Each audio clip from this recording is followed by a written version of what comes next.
there is a process that has been long underway, that has been gaining momentum since its very beginning. It's the process which formed the planet, which called life out of the ocean, which called higher animals out of lower animals, which called humanity out of the primates, and which called history out of tribal, sacral, timeless existence. And what it is leading toward is some kind of apocalyptic, transformative flowing together of everything that is beyond our language system. It's the umbilicus of being. It's where it's all tied together, and therefore it's very hard to describe it. I think that all of our science and our religion and our history, these are patterns thrown across a limited set of dimensions by the hyperdimensional fact of a certain object at the end of history, toward which we are moving, to which we are being drawn. I think that most things about man are mysterious, and that what is happening to us is mysterious. The sudden, explosive development of the neocortex is entirely out of context with what we know about the rates of evolution that go on in other species and previously went on in the primates. Now, it's been very fashionable in the past, 50 years or something, to think that it's all very humdrum somehow. And yet, this is just every ideological system that has been granted the status of being the official view of reality has always proclaimed that it had everything nailed down but the last 5%, and their best people were working on that. But I think that we are, for all that we know practically nothing.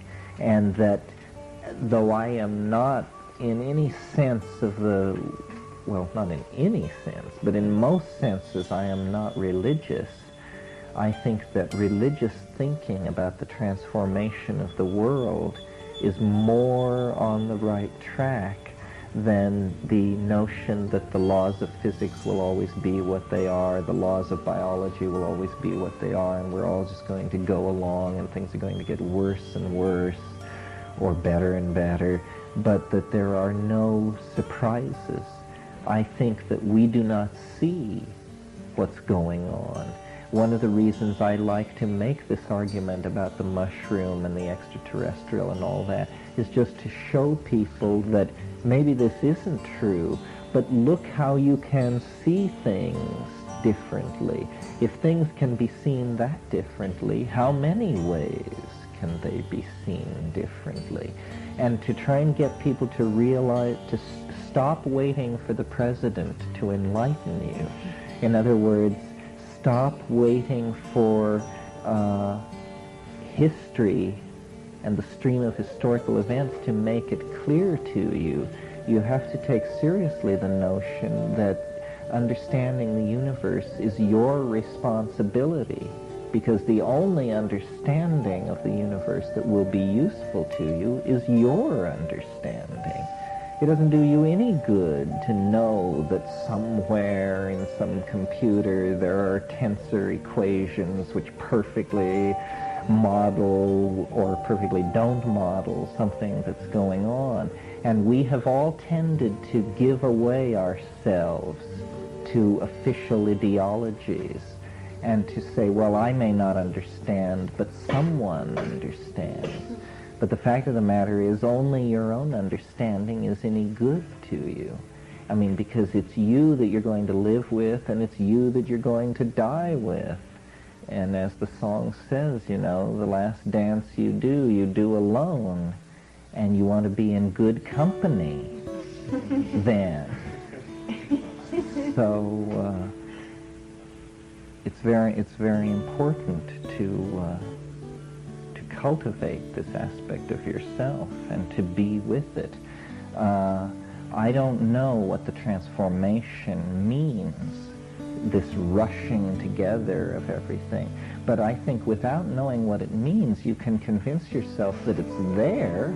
It's just nobody has chronicled it, or no official agency has pointed out that things are developing faster and faster. Things are growing together faster and faster. Connections are being formed faster and faster. The evolution of language, technology, understanding of the self, these things are just spinning into a tizzy, and it will not go away. It will go through. It will break through to something else, and we may have to shed the present human guiding image. We may have to shed the monkey body. We have to be open, very open. What is happening on this planet, if you stand off by a nearby star and look at it, is there is information loose on this planet. A swarm, a gene swarm of replicating information which has become so complexified that it now generates swarms of epigenetic information, meaning books, architectures, mythologies, all of these things. And information is liberating itself. And what is that? And what does that mean? You know, the Gnostics had the idea that God's body had been scattered through the universe as light, and that the purpose, the salvational imperative, was to gather the light together and get it out of this universe and transmit it back to the modality of its essence. And that's a good metaphor for what is going on.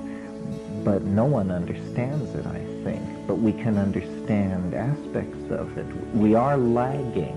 There is enough visible that we should be saying more about what's happening. And I don't hear that being said. Maybe it's being said privately. Maybe it's a taboo subject. Perhaps the attraction for some people of these lectures is that they somehow violate taboos, that impossible things are being said. Maybe, maybe not, but impossible things need to be said because impossible things are happening, and you don't want to miss it. Thank you very much. It was a pleasure to talk to you about this. I hope you enjoyed it as much as I did.